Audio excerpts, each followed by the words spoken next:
It feels different when you go into an organised workplace.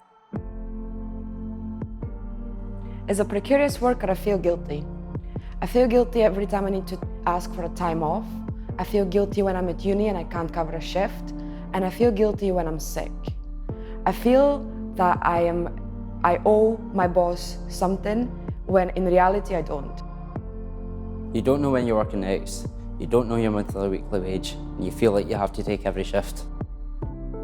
When workers come together from a place of care for each other, then they can really understand where everybody's at, and they can understand that everybody is in the same situation, and that poses a real threat to the employer, because when everybody's coming at it from a collective basis of care, then we're more unified.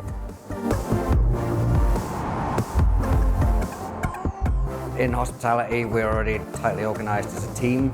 Obviously, we have to work to our boss's goals, which are profit margins and things. If you had an organised workplace, it reduces the stress on everybody and we can pursue our own goal. In an organised workplace, you have a robust network of relationships with your fellow employees that isn't mediated by the employer. And in this manner, you're able to form power coming from beneath rather than having to rely on power from above. At the moment, precarious workers, when walking into their workplaces, feel a sense of dread and unease just stepping foot in the building.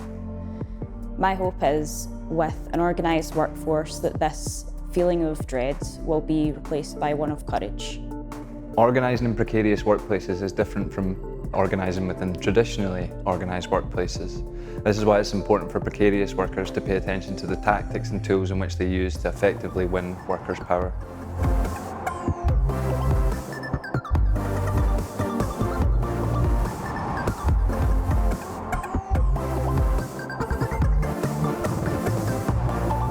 In 10 years' time, I'd hope for trade unionism across Scotland to be less divided, so that workers across different sectors come together, forming a network.